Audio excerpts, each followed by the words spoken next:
of NATO after 20 years of engagement. And of course, this was not only a US engagement, this was not only a NATO engagement, this was also an EU engagement over 2 decades. Our immediate top priority has been the safety and security of EU nationals, of diplomats, but also of the many Afghan local staff, which has worked with the EU in Kabul for many years, promoting EU interests, defending shared values and international universal values. I can proudly say that the EU has evacuated a total of 520 people. That means all of our local staff and families, as well as additional persons of concern and employees through contractors and citizens of other member states. But as you know, the evacuation effort has been suspended due to the international departure from the airport. We will now continue to look at other possibilities, as several of our member states are doing, through a land corridor, through land corridors perhaps. And work is going on between Turkey, Qatar and the Taliban to try to reopen the civilian part of the airport. In terms of priority groups, we definitely wish to undertake further evacuations, or one could say allow a fundamental right, which is the right to move and travel freely, to all those Afghans at risk who still wish to leave. That includes former staff working for the EU police mission. That includes human rights defenders, civil society activists, women rights defenders, NGO staff. We will hold the Taliban accountable on their promise that this can happen. And you may have seen the international statement in this regard last Sunday, signed by 97 states and the High Representative, as well as the supportive United Nations Security Council resolution earlier this week. The humanitarian crisis will be dealt with by my colleague from ECHO. I want just to emphasize that the humanitarian situation has already been very bad in Afghanistan before all these events. It risks turning catastrophic soon.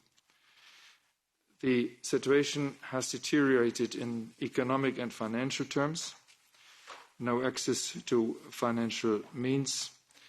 The funds which the international community made available, which covered 77% of the budget of the Afghan government, civilian budget, military budget 100%, are now not available, and also the reserves of the central bank and IMF funding is not available.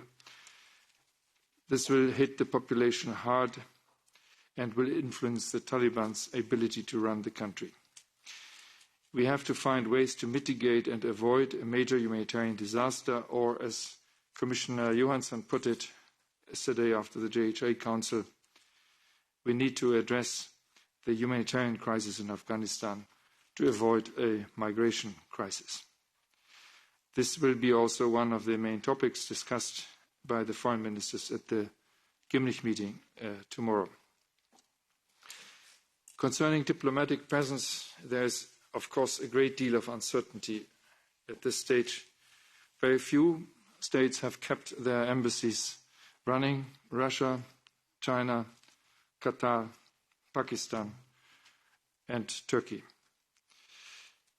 Many questions remain unanswered, and indeed, whether the Taliban will be able to effectively govern the country. There is no doubt in our minds, there is no doubt among member states and in the G7 context that we need to engage with the Taliban, we need to communicate with the Taliban, we need to influence the Taliban, we need to make use of the leverages which we have, but we will not rush into recognizing this new formation, nor into establishing official relations. There needs to be a strict line of conditionality linked to the enforcement of the commitment by the Taliban to allow free passage to those Afghans who wish to leave, and non-retaliation against those affiliated to foreign powers or the former government. Secondly, to prevent Afghanistan from becoming a haven for terrorism and a base from which Al-Qaeda and ISIS can recruit, train, raise funds, plan or conduct attacks. Third, to provide unfettered humanitarian access and to let humanitarian workers, both male and female, work in Afghanistan. Fourth, to respect human rights and fundamental freedoms, especially for women and girls and minorities. Fifth, to establish an inclusive and representative transitional government. For now, the EU delegation has been fully evacuated and temporarily relocated to Brussels. We will cover Afghanistan events, cover Afghanistan contacts for the moment from here and in discussion with like-minded partners. We need to avoid that only less like-minded would be present in Afghanistan with contacts. At the short term, we will at a minimum need an EU presence in Kabul once the security situation allows this in some form to ensure that humanitarian activities can continue. A functioning airport is also key for this, which is currently not existent.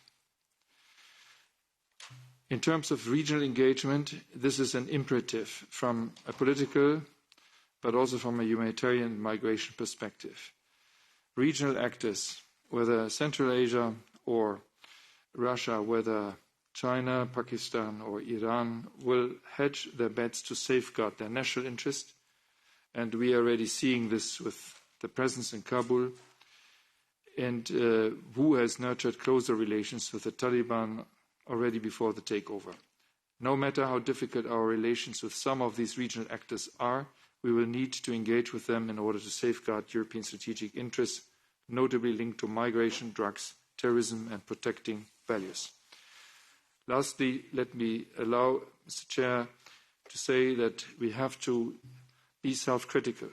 We have to make an assessment of the reasons why such a meltdown was possible, what has gone wrong.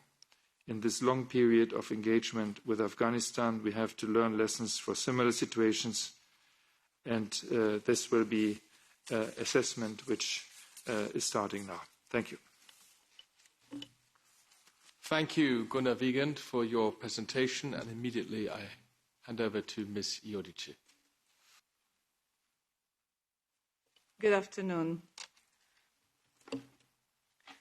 Thank you.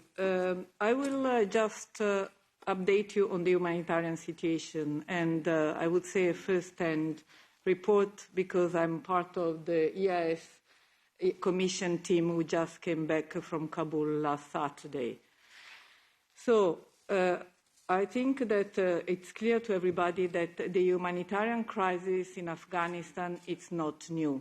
The humanitarian crisis in Afghanistan didn't start on 15th of August. As my colleague from the EIS just said, we had already 18 million people, meaning half of the country, in need of humanitarian aid.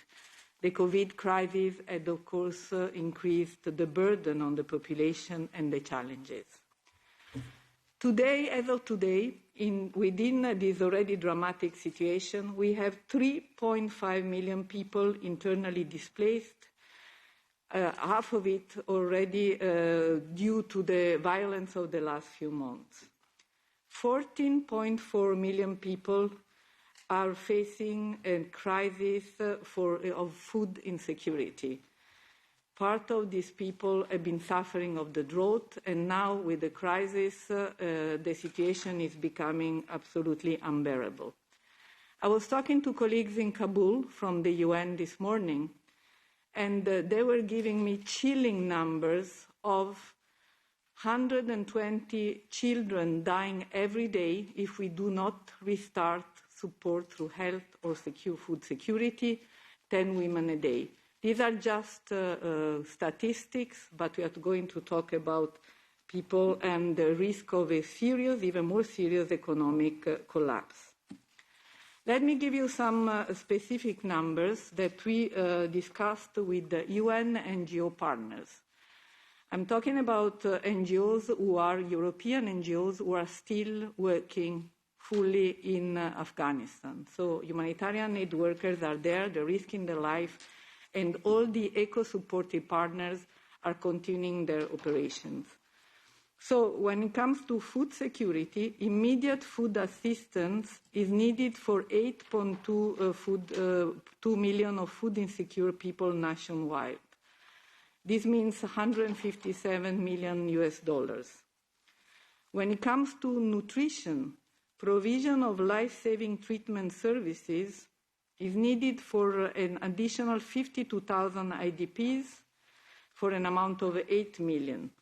1 million people are yet to be reached with emergency nutrition services, including 781,000 children under 5 and pregnant and lactating women. And this is becoming really urgent. For health, delivery of essential life-saving and life-sustaining health care for 1 million people urgently requires $10 million US. This includes reproductive and child health care services through static or mobile health facilities. You have to know that mobile health posts have been challenged and suspended by the Taliban. They do prefer to have static centers. I suppose that is also a way to maybe better control. And to reach these health facilities, it's becoming even more complicated because of explosives, IEDs, and all kinds of challenges, in particular for the women of Afghanistan. Health supplies in Kabul are now expected to last for 2 weeks. In 2 weeks' time, there are no health supplies anymore in Kabul if we don't restart the activities and to the provision of that. Just to give you an example, for instance, all public health services provided until now for static facilities were funded through a World Bank program, which was called Sehat Mandi, which is now frozen, and was also financed partially by us. Now, the WHO used the predictive model that I referred to on the immediate impact of this suspended program, which means 95% of the health facilities will be stopped. And as I was mentioning, this will bring 120 infants to death per day. When it comes to protection, priority individual protection assistance and one-time cash assistance is needed for 30,000 people. And monitoring is needed for 150,000 people. When we talk about protection, I would like to point out that this also covers Afghan women and girls, which are subject to systemic oppression in all aspects of life. Young unmarried women are particularly at risk. This group is clearly one of those that have to be really tackled by our protection programs. The LGBTQI community is also crying for help. People were contacting us personally, particularly when I was in Kabul, and without a protection mechanism, we are going to go for the worst. Multi-sectoral response to newly displaced people have been also put under danger for the moment.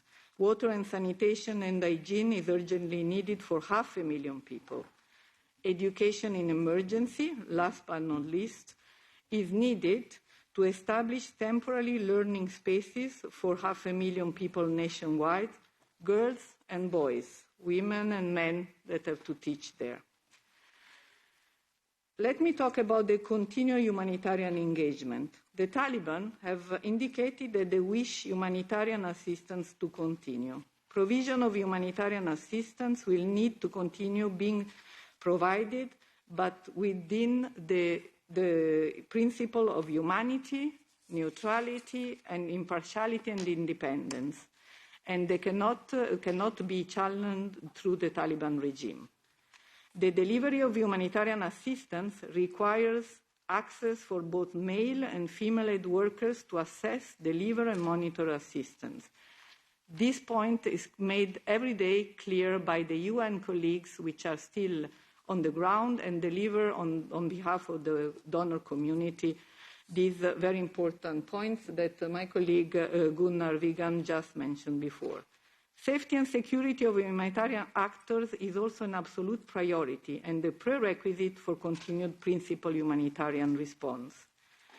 The humanitarian response plan for 2021 already covers most of the current dynamics, but we understood from the UN that an updated plan will be presented in a few days. So, response in some sectors will require new additional costs, as for instance, logistics and mine action. When I talk about logistics, I have to say that Please try to conclude. I'm sorry for the time constraints. I'm really sorry, but please try to conclude. So, just to conclude, that all the NGOs, the UN, are committed to stay and deliver within these points for Afghanistan. Thank you. Thank you both for this initial presentation, and of course it is extremely worrying and problematic, and mainly of course for the Afghan people, but it also raises of course some questions for us. What is the best European response at this time? I will now open up the floors to members, and we will start with the chair of the Delegation for Relations with Afghanistan, Petras Austrevicius. Thank you, Chair. Colleagues, I mean, it's so evident that Afghanistan went from very bad situation to nearly impossible. And all critical words, I mean, fit very well to describe the situation. And it's up to each of us to select that words, but not by words we will save people of Afghanistan as well as any brighter future for Afghanistan. Well, in fact, the whole country submerged into something threatening uncertainty. And that uncertainty will continue for some time. As we know, the Taliban asked for 2 more weeks to come up with a plan of changes or new kind of government construction and so on and so forth. But in between, this uncertainty will bring nothing good to all of us. In fact, I think we are facing with the need for short-term actions, and it was already presented, some of them. Firstly, it's about safe and orderly evacuation of remaining EU citizens and Afghan partners.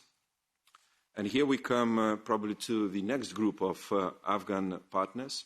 So we have to speak about state officials, Afghan politicians, NGO experts, academicians, culture people, those LGBTI community persons, and many, many more.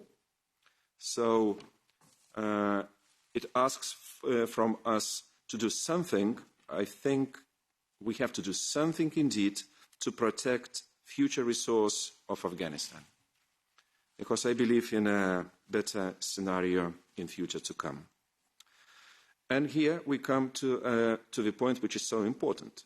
Joint and solidarity-based EU response in receiving Afghan asylum seekers will be of pivotal importance to all of us. The EU will face a political exam in this regard once again. And here we have to agree and find immediate solutions.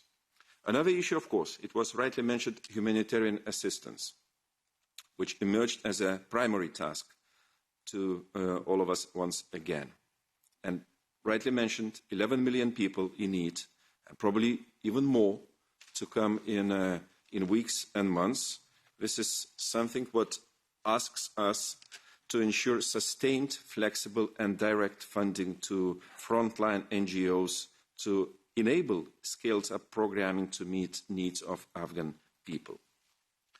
In terms of medium-term and long-term actions, I think we have to do everything possible to preserve decades-long achievements in Afghanistan. And only this preservation will let Afghanis to be more optimistic about some changes which might come up to the country once again. Thank you, Chair. Thank you, and I will now pass the floor to the chairs of DROA and SEDE, and we'll give the floor first to Mrs. Arena for 2 minutes. Merci beaucoup. Merci pour les 2 interventions qui ont été faites et merci aussi à M. Ostrevicius pour le résumé qui est fait sur les priorités que nous avons à mener. Je me concentrerai bien entendu sur la question des droits de l'homme dans laquelle nous avons déjà travaillé au niveau de la commission, la sous-commission droit, sur les différentes priorités qui sont importantes. Elles rejoignent celles qui ont été établies tout à l'heure. C'est la première, bien entendu, c'est la priorité des droits de l'homme des personnes qui restent en Afghanistan. Parce que 20 ans d'investissement dans ce pays ne peut pas éteindre la lumière parce qu'il y a une décision de quitter le pays. Et donc nous devrons rester, trouver, et M. Vigan l'a dit, la manière de discuter avec les conditionnalités liées au respect des droits de l'homme dans le pays. Ce sera difficile, on le sait, nous avons face à nous un régime dont l'idéologie n'est pas basée sur la question des droits de l'homme et particulièrement la question des droits des femmes. Et donc la question de la conditionnalité sera importante. Mais les leviers dont nous disposons, et M. Vigan l'a dit, le budget aujourd'hui afghan dépend en grande partie de l'aide extérieure.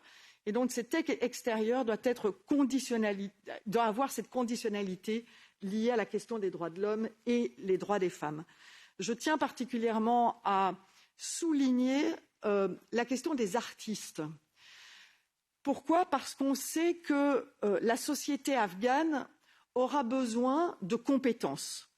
Et ces compétences, après les 20 années d'investissement sur le savoir, particulièrement sur les femmes, eh bien, ils pourront les trouver chez les femmes. Ils auront un intérêt à avoir des femmes qui travaillent, que ce soit dans le domaine de la médecine, que ce soit dans le domaine de la fonction publique.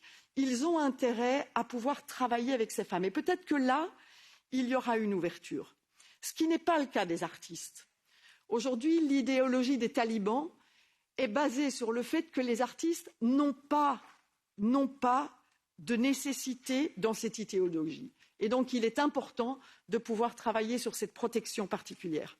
La deuxième priorité concerne les personnes qui vont se trouver en dehors du pays, et particulièrement dans les pays voisins.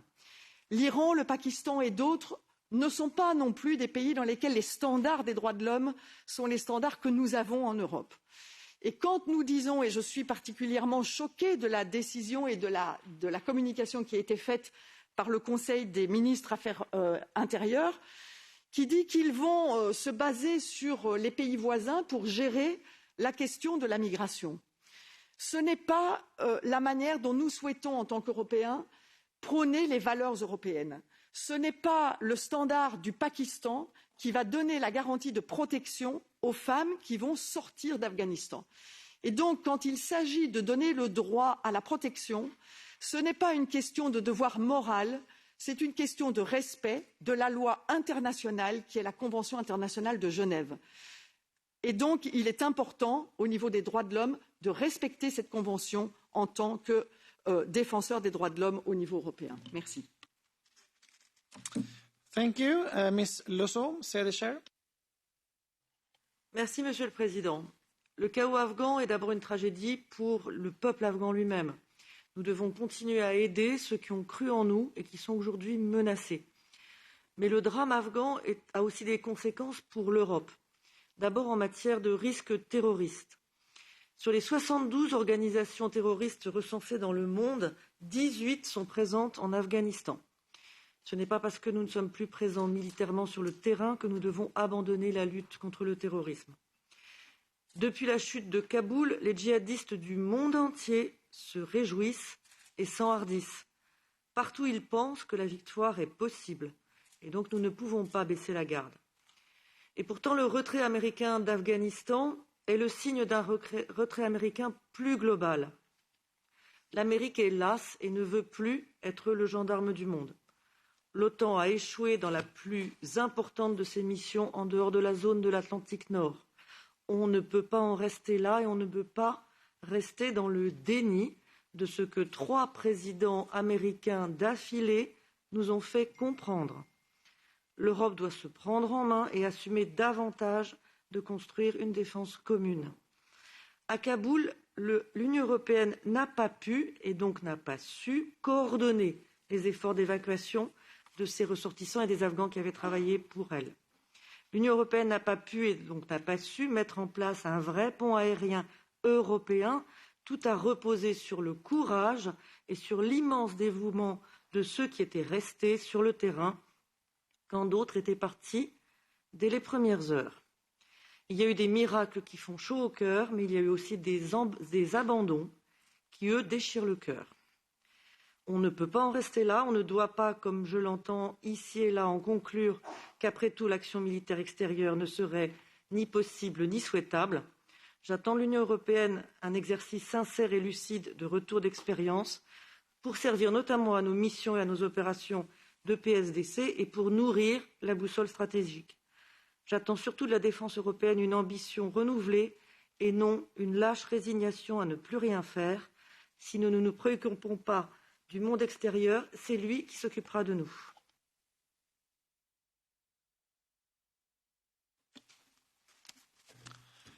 Thank you, Petros. Thank you, Maria. Thank you, Natalie, for your contributions. And now we will have a round of coordinators. Since we're two committees, it will be the AFET and the DEVA coordinator of each group. 2 minutes each, and let's see how far we can get. So we kick off with Michael Gahler for the EPP. Ja, vielen Dank. Vielleicht eine kurze Replik auf Nathalie Loiseau. In der Tat hoffe ich, dass wir künftig einen solchen Umfang von strategischer Autonomie entwickeln, dass wir wenigstens eigenständig einen Flughafen für eine mögliche Evakuierung verteidigen oder kontrollieren können. Ich denke, die kurzfristigen Dinge, die zu erledigen sind, gibt es einen breiten Konsens. Wir müssen praktisch mit den Taliban reden, ohne sie anzuerkennen, weil wir ja auch etwas erwarten, nämlich die Menschen, die noch ausreisen sollen, die für uns gearbeitet haben, da ist es erforderlich, dass wir da den Dialog suchen. Und ansonsten, denke ich, wachsen die Bäume für die Taliban auch nicht in den Himmel. Sie haben den IS als Feind im Land. Sie haben vielleicht eine neue Nordallianz im Panjshir-Tal, die gegen sie sind.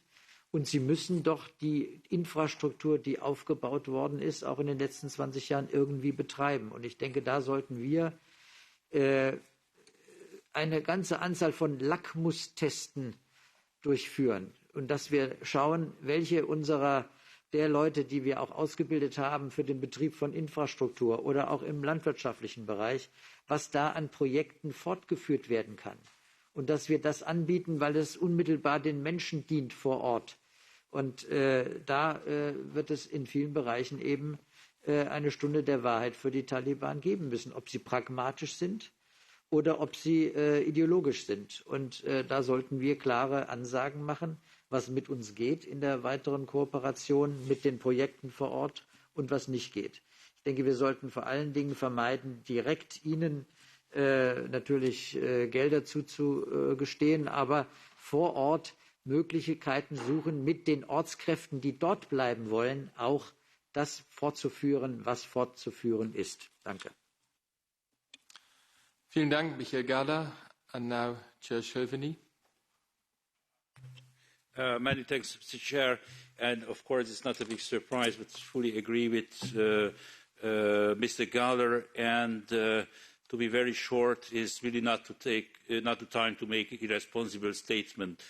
But we have to know that limits. Finally, we have to know the limits or capacities and very carefully analyze the EU possibilities. It's about our about our credibility. We must do everything to support the countries in the region hosting refugees from Afghanistan. This is a crucial question. This is a big chance. Otherwise, we will face again with the measure of migratory flow to Europe, possible migratory flow to Europe. Honestly, I have really questions. The situation is shocking, yeah, and weeks ago, the statement of the countries participating in the coalition showed the totally false and mistaken. It is a current situation that's a really real possibility to maintain the EU commitment and influence to control the situation. It's a real option. It's really the real option under these tragic circumstances to continue the EU development cooperation with Afghanistan. Of course, I have the highly interest, but we have to see a clear picture. And finally, with the people on the ground are absolutely, it was mentioned from different point of view, they have absolute need of the EU contribution, notably in the field of education. It is really, dear colleagues, do you see any chance that the EU can continue this kind of support in this field? There's concrete questions, yeah? And we should get answer. Many thanks, Mr. Chair. Thank you, George. The two S&D speakers are Tonino Pizzula and then Norbert Moiser. Tonino? Thank you, David. Thanks go to distinguished speakers as well. Yes, the speedy collapse of the Afghan government and seizure of power by the Taliban sent shockwaves throughout Europe.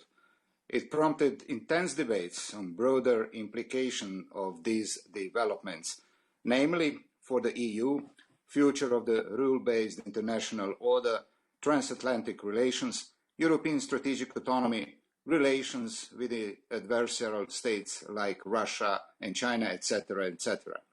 No doubt, US was the prime decider and mover in terms of setting the policies.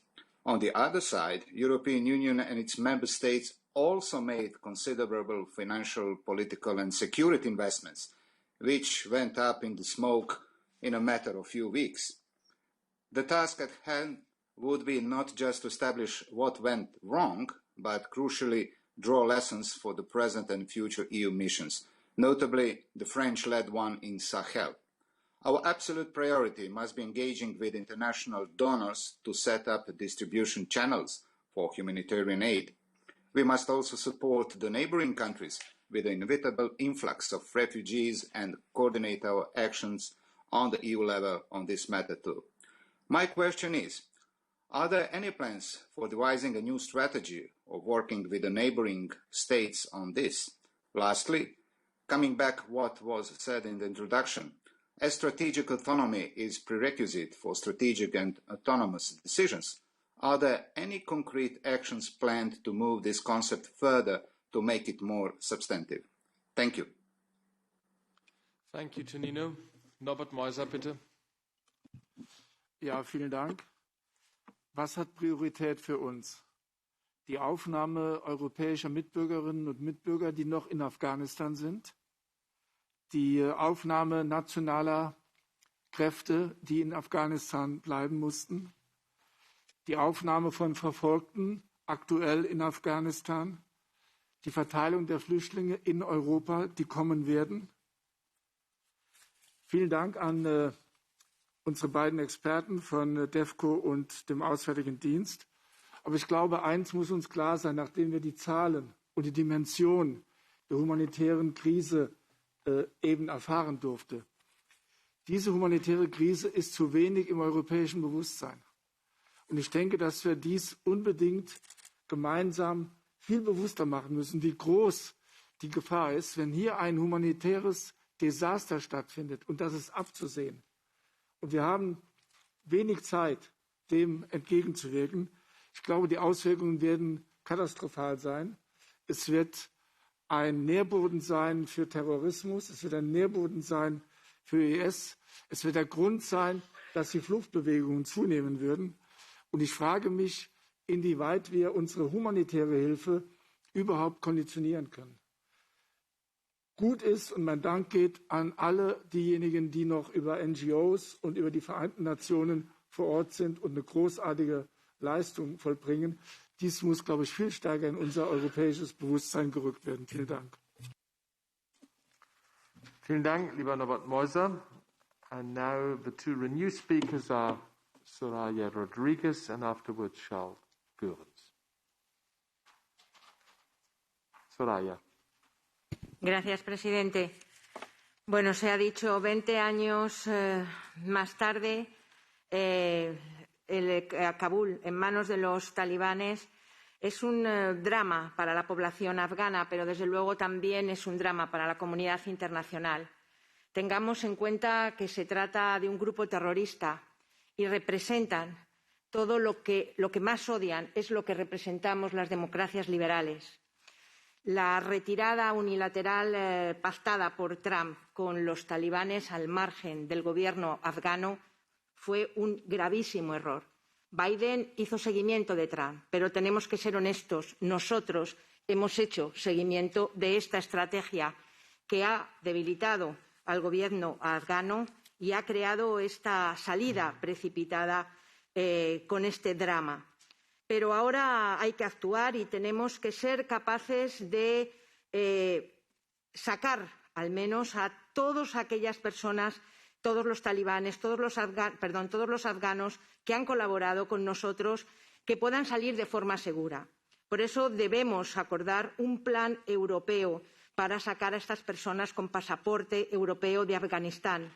Hasta ahora se han visto pocas banderas europeas en la evacuación y hay mucha gente dentro, miles y cientos de personas que quieren salir.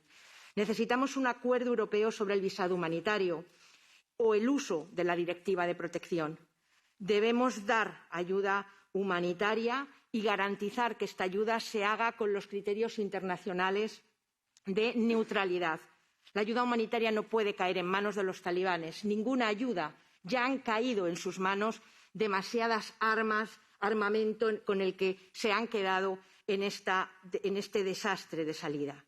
Pero también debemos ser honestos y debemos hacer una reflexión sobre nuestra autonomía estratégica hoy más que nunca. La Unión Europea debe avanzar en una Europa de defensa, en un ejército europeo como pilar europeo dentro de la OTAN. Si no, como ha dicho mi compañera Nathalie Loiseau, si no hacemos política exterior de verdad con medios suficientes, otros la harán por nosotros. Y la amenaza terrorista hoy está mucho más cerca de nosotros. Muchas gracias. Thank you. Charles?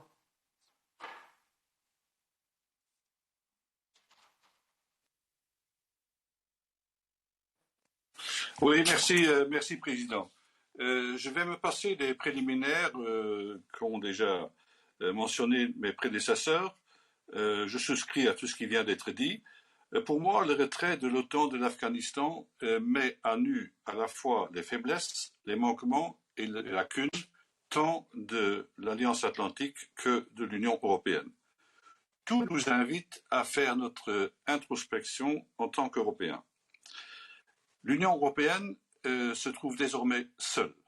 Elle ne peut plus se défausser sur les autres pour mobiliser ses capacités dont elle dispose, mais il faut les ajuster, il faut les organiser, il faut les développer, et c'est un travail qui nous interpelle tous, aussi bien au plan des institutions qu'au plan de la fabrication des capacités dont nous avons cruellement besoin.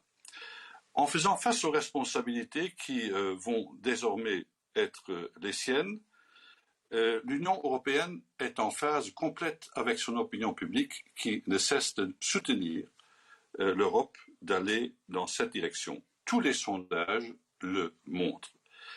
S'agissant de la réponse à donner aux Afghans qui sont menacés de précarité, d'insécurité, de famine, de sous-développement, l'Union européenne, en tant que premier bailleur de fonds, dispose des moyens à mettre en œuvre pour répondre à tous ces défis. Mais je dirais en même temps qu'il n'y a pas d'automatisme pour ce qui est du déclenchement ou de la mobilisation de ces moyens. Je rappelle des principes élémentaires, notamment les talibans qui sont désormais les maîtres du jeu en Afghanistan, n'ont plus seulement vocation à détruire, ils vont très vite s'apercevoir qu'ils ont avant tout une vocation à construire. Ou bien ils font face à leurs responsabilités, auquel cas, s'ils ont besoin d'aide humanitaire, c'est eux qui doivent la demander. Il n'y a pas d'automatisme. on n'offre pas à quelqu'un quelque chose que ce dernier n'a pas demandé. Et en ce qui concerne le développement, et je sais gré à tous les responsables de la Commission qui ont été très clairs en ce qui concerne le développement, il faut appliquer la conditionnalité. Donc, on ne peut que s'engager au niveau du développement, qui travaille sur le plus long terme, que s'il y a un accord sur l'essentiel, sur nos principes qui doivent être respectés, bien entendu adaptés à la situation en Afghanistan, mais il y va aussi de la sécurité des agents de la coopération qui vont être là-bas, ou des organisations non gouvernementales. Je crois qu'il faut donc... oui, très bien. Je m'arrête là. Okay, thank you. Then we can move on to Reinhard Bütikofer, who will speak for the Greens. Thank you, Chair. 3 short points. First, Mr. Wiegand, I'm really disappointed, and this is rarely the case when you speak in this committee, but you talked about avoiding a migration crisis. Well, with about 3 million internally displaced people and 2 million refugees that have found preliminary security in neighboring countries, we already have a migration crisis. What your wording signals is that you think, or EEAS believes, that we should adopt the attitude of telling Afghans and the neighboring countries that we want to make sure that they have and they will own their migration crisis, and that we stay away from that as best we can. I think that is hypocritical at best. Of course, we have to help these countries, but we also have to organize an international humanitarian conference similar to the one that was organized in 1979 to help the boat people, refugees from Vietnam, to create a coalition of the willing to do some resettlement, because we also share a lot of responsibility.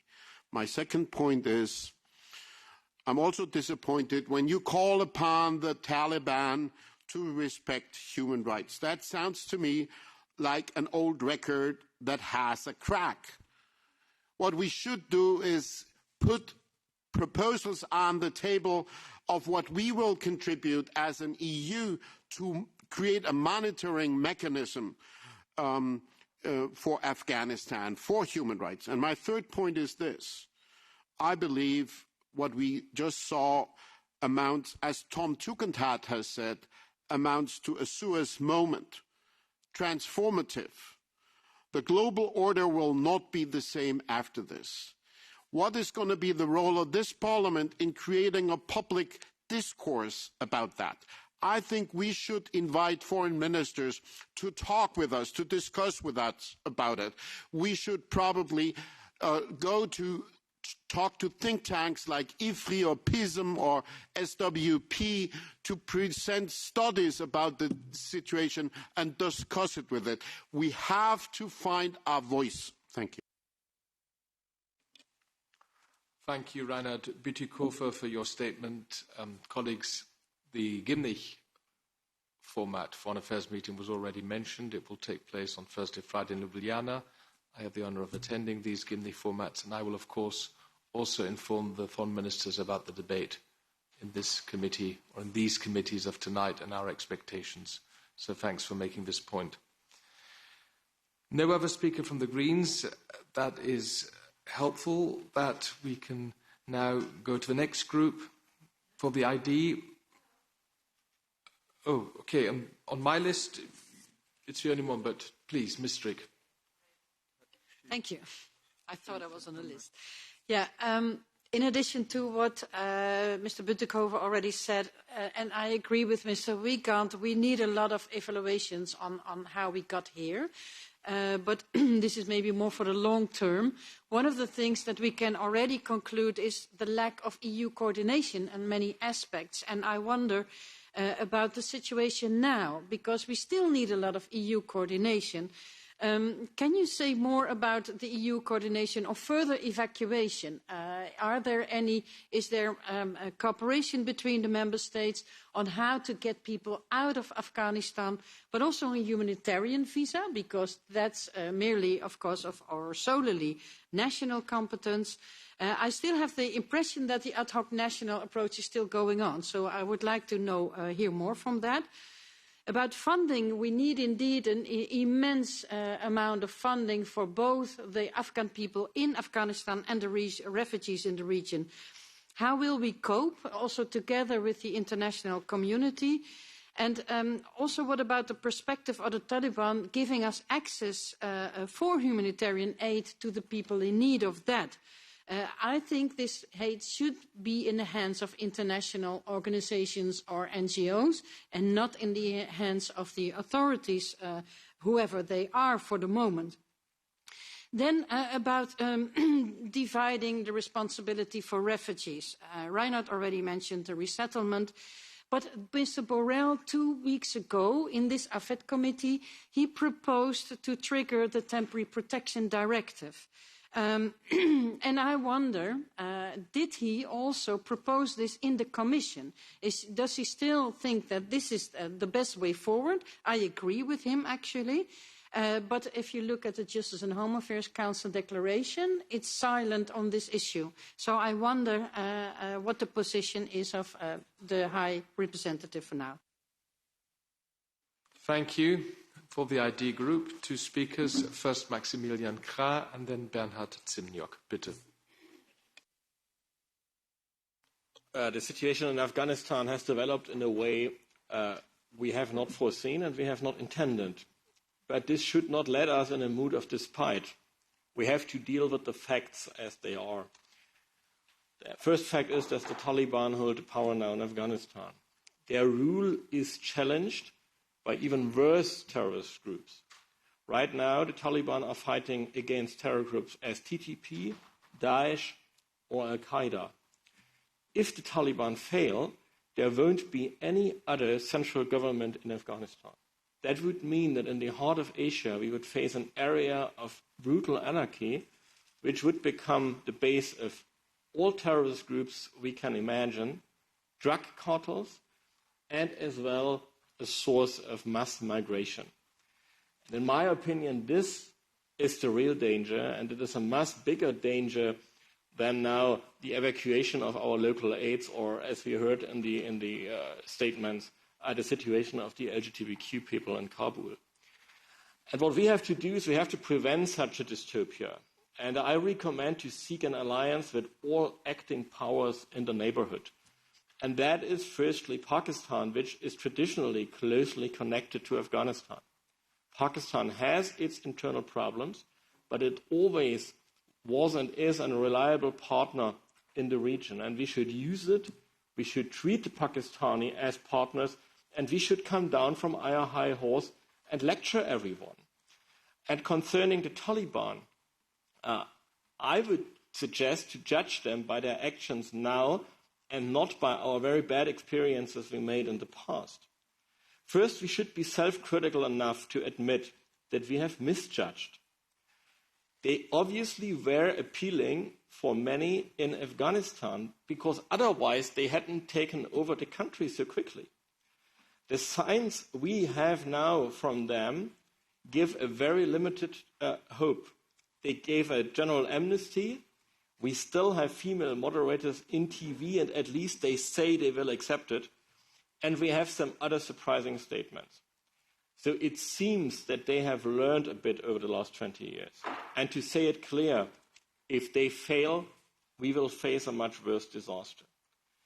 That said, I would recommend to be pragmatic, to prolong the EBA status, and to make one thing clear. The solution for Afghanistan can only be found in Afghanistan. If we allow millions of Afghani people to immigrate, we will not help Afghanistan, but we will become a second Afghanistan. This must not happen. Thank you very much. The next speaker for the idea is Bernhard Zimniok.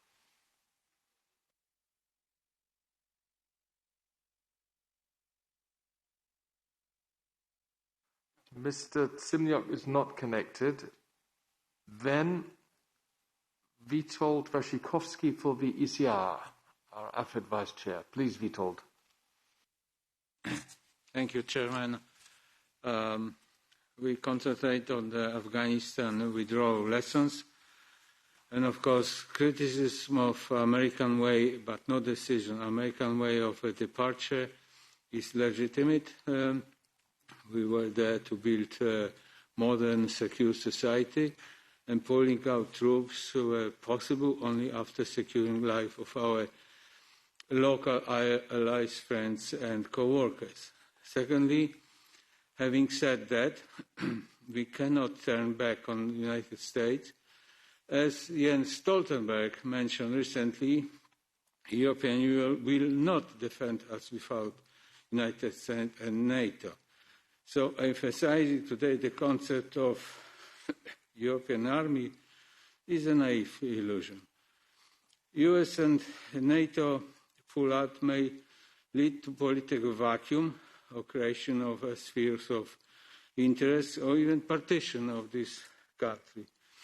We need to keep at least a political diplomatic pressure in the region and neighboring states. We have to think over the future of war with terrorism. The idea was to keep troops there, not terrorists here. And we have to think over migration policy. Importing millions of Afghans is not a solution. Let's try to keep them in the region, try to encourage them to return and to defend the rights they gained in the last 20 years. Thank you. Thank you, Witold. Beata Kemper.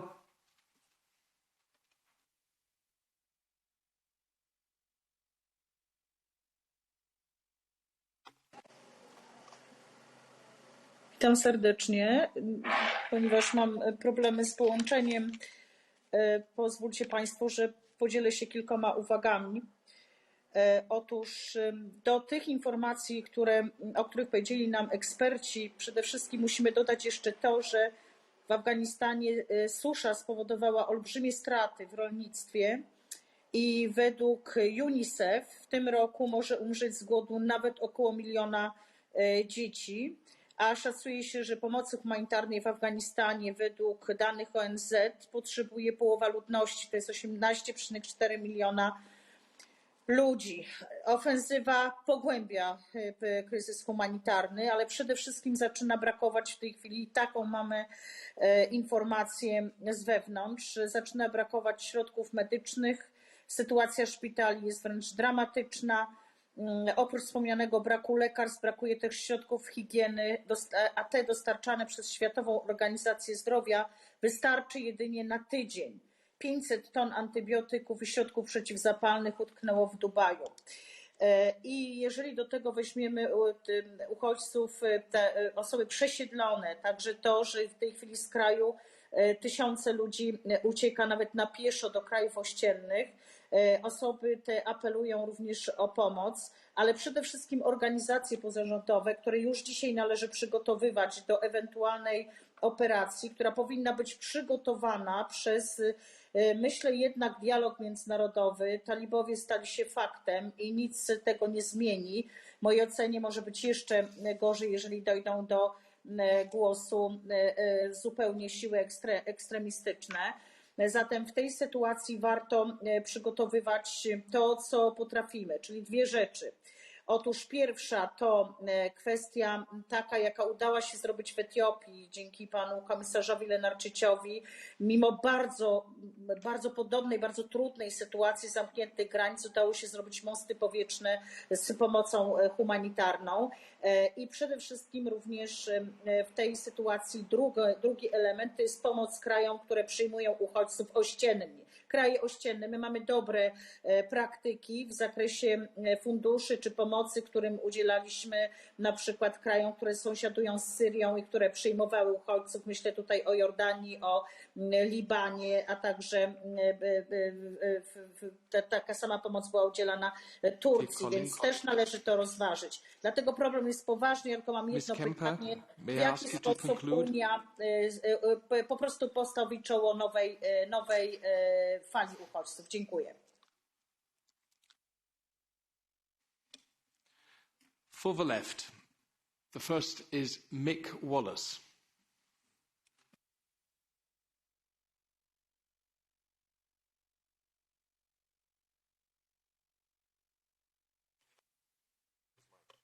Sorry. The European External Actions say that we should learn lessons. But do you think we can learn the lessons without telling the truth about the last 20 years? The last 20-year war in Afghanistan is a lie.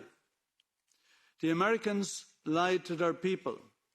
The Americans spent over $2.2 trillion, and over $2 trillion of it went to private contractors. They used the war as a way of funneling US taxpayers' money to the private entities. What did the EU do with our money? Where did it go? How much did the EU spend in Afghanistan in the 20 years?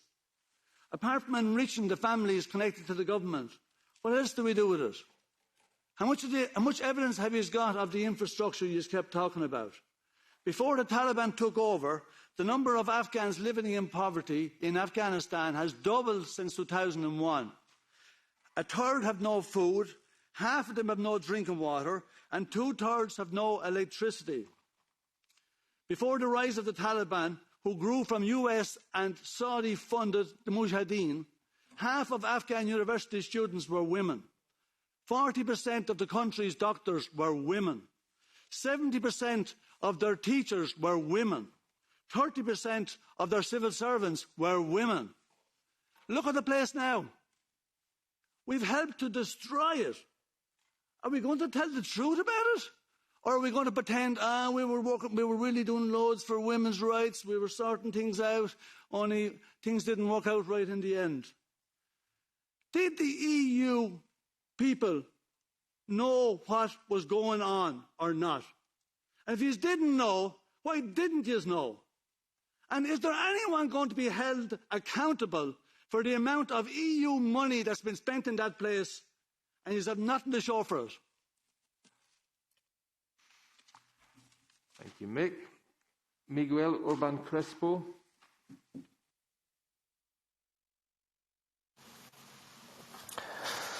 Thank you, President.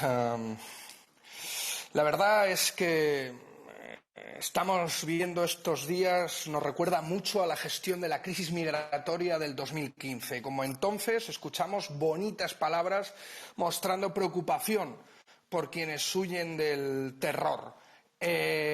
Bonitas palabras o hipócritas palabras que chocan con las medidas reales que Europa pretende adoptar. Ayer mismo los ministros de Interior de los 27 Estados miembros se reunieron aquí en Bruselas y decidieron seguir viviendo en 2015. ¿Y eso qué es? Levantar muros, alambradas, externalizando fronteras, militarizando las rutas migratorias y criminalizando a quienes rescatan. Europa quiere hacer con Afganistán lo que ya hace desde hace años, que es la externalización de fronteras con Marruecos o con Turquía, y esto significa pagar a otros para que violen los derechos humanos por ella y que eviten a quienes buscan refugio lleguen justamente a las fronteras europeas. Una respuesta que perfectamente podría haber propuesto el mismo Le Pen, Víctor Orbán o Matteo Salvini. Parece que la extrema derecha gobierna la política migratoria europea desde el extremo centro neoliberal, que ha comprado toda la agenda reaccionaria. Desde luego, la lepenización de los espíritus era esto.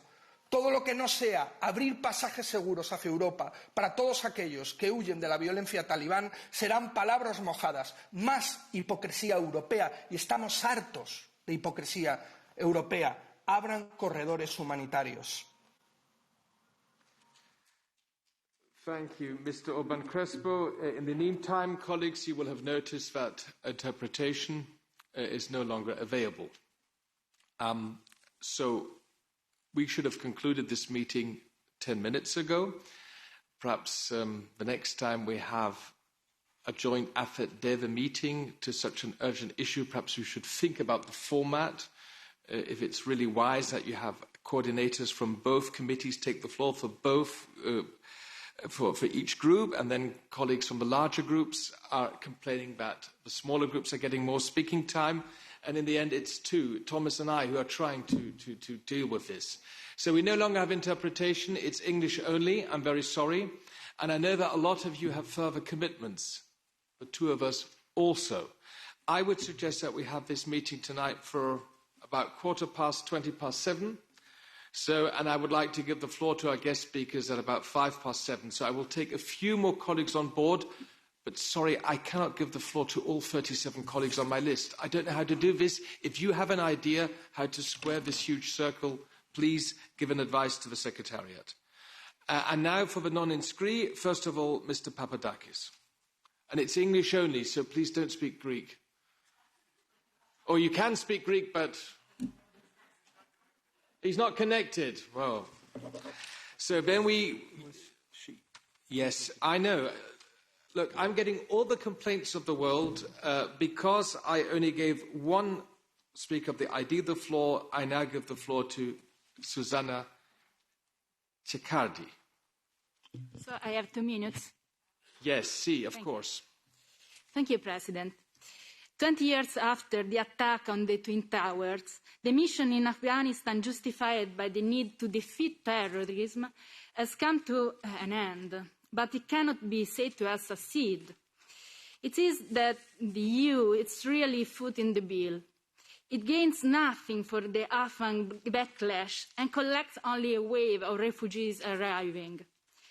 From yesterday's EU Council, however, words of repentance emerged with respect to what happened with the Syrian crisis.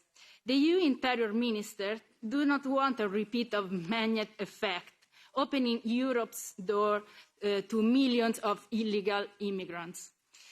Why is that there is always talk of refugees being welcomed into Europe and the USA, and no one is asking for solidarity and welcome for neighboring in China? Brussels' attitude towards the Taliban has seemed very conciliatory. Is Europe pretending not to know that the Haqqani militia, to which the Taliban have entrusted control of Kabul and its airport, as well as having a reputation for heinous attack and being designated a terrorist group, is officially affiliated with Al-Qaeda and is accused by the Indian services and the overtone legitimate Afghan government of being linked to even promoting ISIS-K. Also embarrassing are other roles identified by the new Afghan government, who have chosen as their defense minister none other than Abdul Zakir, with a 6-year prison record at Guantanamo. Are these the new moderate Taliban that many people in Europe want to officially legitimize? The news of EU intentions to open an embassy in Kabul is cause of concern. The news of the last few days that tells yet another fundamentalist turn of events, violence and persecution, deny right to women, a stop to music and other alarming developments in the dialogue with those formed hatred against the West and deny human and civil rights to our own population. Thank you, Madam Ceccardi. Now, according to the D'Hondt system, I will first give the floor to the EPP, Ms. Zofko. Thank you, Chair. I'll try to be brief. The withdrawal of international troops from Afghanistan are the end of turbulent military and political chapter. Our investment in the country and its population haven't delivered the hoped results. On the contrary, the chaos we have witnessed over the last weeks and the prospects of a new Afghan era under the new regime should raise caution. Once again, we have received a wake-up call to strengthen our European sovereignty on defence and foreign affairs. Additional support to EU border countries and our partner states is required to manage the possible new flows of refugees. Many questions are being raised concerning our approach of state building in third countries. What went wrong? Has the concept become obsolete? Is it inadmissible to be surprised and caught unprepared to this level? It's time to rethink our engagement in third countries and to start lessons learned exercise. Crises have taught us that European coordinated approach offers the best outcome for the security of the European people, and I think at this moment that's the priority. Thank you, Jelena. Xavi Lopez. Xavi Lopez has gone. Jan-Christoph Oetjen has also, I think, left the room. Then Raza Juknevičiene.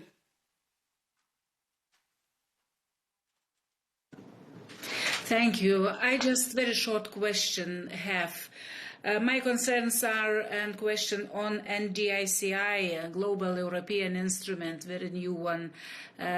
Could you say some words how it will be used for Afghanistan? Thank you, Raza, for this precise question. The next is Monica Silvana Gonzalez. Thank you, President. Fairly, to highlight and feel proud of the management of the government of Spain as a European operation centre with the arrival of more than 2,200 evacuated people who have worked for European institutions. Afghanistan is one of the largest humanitarian crises in the world. They already were before the wide warfare of proof. With more than 18 million people in need of assistance, more than half of population in need of humanitarian aid, and third in food insecurity. From this Parliament, I would like to comment four important issues. One, the political dialogue, which does not mean recognizing that allow organizations to continue working, like Save the Children, Ayuda en Acción, Norwegian Refugees Agency, among others. We support the quadrupling of funding for humanitarian aid by 2021 and press within the United Nations framework to reinforce the global humanitarian response plan. To ensure no discrimination in the aid, both the women and children they receive, as well as for the female and workers who are working. They can continue to be here. Third, the advocate for flexibility and direct EU funding to the front-line NGOs to enable expanding programs that meet the emergency need of women, girls and boys. And four, commitment humanitarian and development, the Commission must find way. How more that even due to the crisis, they are already rising price. Thank you so much, and sorry my English is not very good. No, thank you. That's why I was so generous with the speaking time, because I know you had prepared your contribution in Spanish and you managed to present it in English and it was fine. Next is Tom van Denken de Lara. Is he connected? Tom. Thank you, Chair. I am connected indeed, and thank you for allowing me still to speak. Two precise questions for Gunnar Wiegand. The first one is what we have seen in Kabul the last few weeks. Does this make the case, in your opinion, for an EU rapid intervention force, whether or not as part of the strategic compass? And the second question is if you could tell us two words about, in your view, the new geopolitical balance in the region and what role NATO can play in that balance. Thank you. Thank you, Tom. Barry Andrews from the Renew Group would be the next. Thank you, Chair. The statement from the Justice Ministers yesterday was thoroughly depressing. It is clear that a Fortress Europe mentality has taken hold. Illegal migration is not a phrase found anywhere in the 2018 Global Compact on Migration, which refers rather to irregular population movement or irregular migration.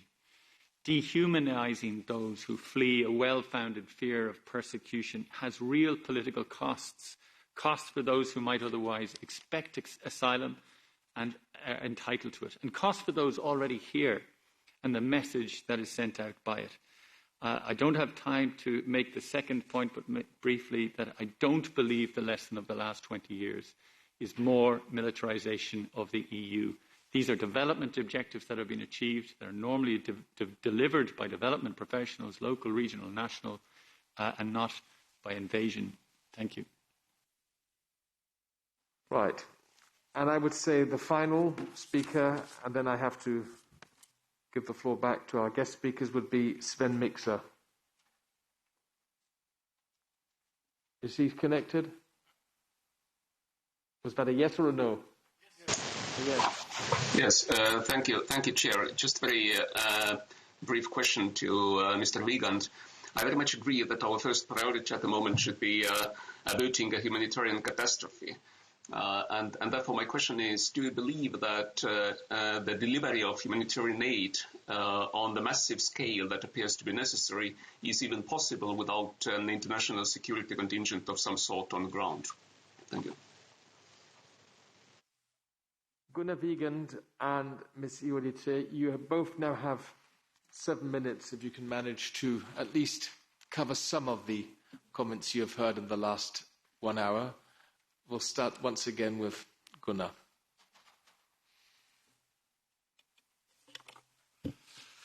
Well, thank you very much. I think at this situation we have to be all honest. There are more questions than answers, and this applies to all sides. The priorities are clear. Further evacuations. We have several member states who still have to evacuate nationals and who want to evacuate also many Afghans at risk.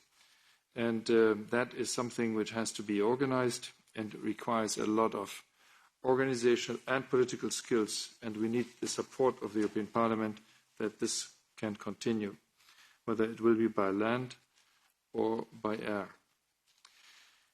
The question has been put forward whether there is a resettlement effort underway. Well, the EU will certainly increase resettlement efforts, and such an approach will need to include the need to provide safe and legal pathways to vulnerable people, women and girls in particular, while addressing risks of irregular migration. You will have heard that the Commissioner for Home Affairs has proposed to for the Commission to organize a resettlement forum in September. We have heard some of the third countries having already generous resettlement schemes in place. I would like to recall in particular here Canada with 20,000.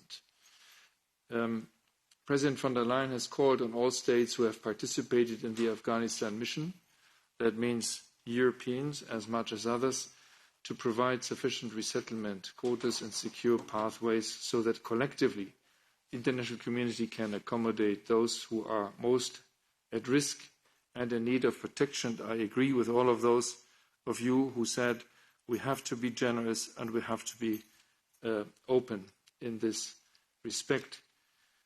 The G7, after the recent summit on 24 August, are working on a so-called roadmap towards engagement with the Taliban, which includes also this dimension, and we will have therefore the need for a coordinated approach to safe and legal routes for resettlement inside the EU with all member states, but also with other international partners to make sense out of all of this. This is not, as some people have insinuated, to organize a brain drain from Afghanistan. This is to help those people who fear for their lives and who do not see that their rights will be respected under the current circumstances. Will there be financial support for resettlement? The Commission aims to secure 300 billion euros in EU funding to underpin resettlement and humanitarian admissions this year and next year, which should allow approximately 30,000 resettlements. Question has been put forward, I think, by Mrs. Herzberger and Madame Loiseau, whether there was enough EU coordination. Est-ce qu'il y avait un pont aérien européen? Non, il n'y avait pas un pont aérien européen. There were many European airplanes, however, military airplanes. And in such extreme emergency situation, this was national competence to take care of your own nationals and of people who have worked with you, and many, of course, who have worked with our nations as members of NATO. However, we have held regular EU coordination meetings in Kabul, at Kabul airport. My colleague was part of these efforts, Raffaella Iudice, and this was surplus operational coordination. Frankly, and as you have seen also with the, how can I say, massive but not necessarily long-term planned efforts of the US, everybody had to act fast, improvise, but we did organize local EU coordination. Could this be done better? Yes, if people would have foreseen that the situation would evolve as fast as it did evolve. I'm very sorry when I lead to a disappointment of Bütikofer. Unfortunately, he has left the room. But I was quoting the Commissioner for Home Affairs. Avoiding immigration crisis is best done by addressing the humanitarian crisis. I would like to be clear about it. We have to work on resettlement, we have to work on evacuations, but the top priority is to address the massive humanitarian needs, as my colleague from ECHO has underlined. And this doesn't mean that we would in any way deny either suffering of people in Afghanistan or suffering of people in the region. When we take care of this, it means not that the main motivation is to avoid immigration crisis in Europe. It is to make sure that people who want to stay in Afghanistan have the basic needs covered for their stay in Afghanistan. Other question is other questions which have been raised on human rights. They are all the right questions, and yes, a monitoring mechanism to have would be the right thing to do. We will hold account the Taliban to their announcements with regard to human rights and judge them by their actions. We have now much less colleagues in the field, but as also Raffaella Iudice pointed out, there are still many NGOs and there are a number of international organizations present with staff in Afghanistan. The work will have to continue, and if there are systematic human rights violations, this will make our work impossible, at least when it comes to development assistance, but will also endanger humanitarian assistance if then this becomes systematic. We currently do not provide development assistance because we do not see the conditionality fulfilled. And more details about the amount of assistance which has been provided and which is potentially available will be given by my colleague.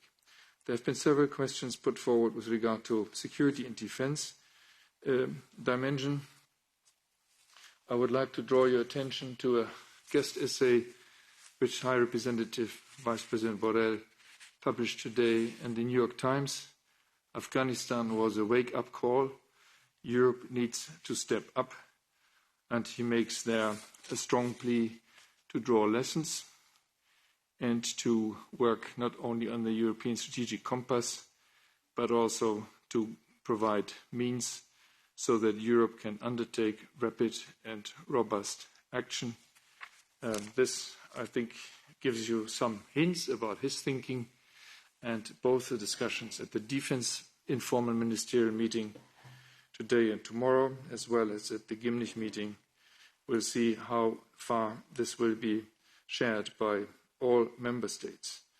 There definitely have to be also, as Mr. Piccola said, lessons to be learned for EU missions abroad, notably Sahel, Mali, and this serious assessment will therefore have to be not just draw the lessons for our future engagement in it with Afghanistan, but also in other areas. I will not now comment on the US decisions taken in the context of the February 2020 deal, and Mr. Ostrovicius has worked a lot in his delegation on this, to have a fixed date for withdrawal without a political agreement there, which could have been monitored, but probably some of the current situation has been created by the presence of the one and the absence of the other. I would not pronounce myself whether this is now a case for EU military engagement. I think the EU is in no position at this stage to undertake any such military engagement. Certainly there are massive regional and strategic implications of this new situation, but all those who decided, and these decisions were taken in NATO and not here, about the withdrawal knew about that impact. It is just the circumstances under which the withdrawal took place were different than what was planned. Humanitarian aid, I'm convinced, can be provided without military aid accompanying it. Over to you, Raffaella. Sorry, if the chair allows.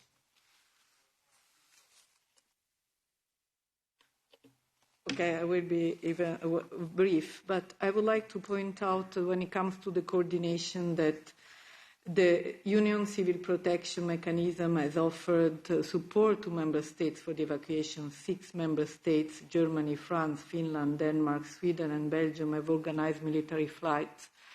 And we also in the field, as Gunnar was saying, we're having twice a day, in a very difficult situation, I have to say, coordination. We were also helping member states who didn't have a physical presence there, and we help nationals until the very last day. We were the last to leave. When it comes to development assistance, I'm speaking for my colleagues in DG INPA, the current crisis, of course, means that we need to review the entire portfolio of development assistance. This is an exercise which is ongoing, obviously, and will be carried out with close cooperation with international partners.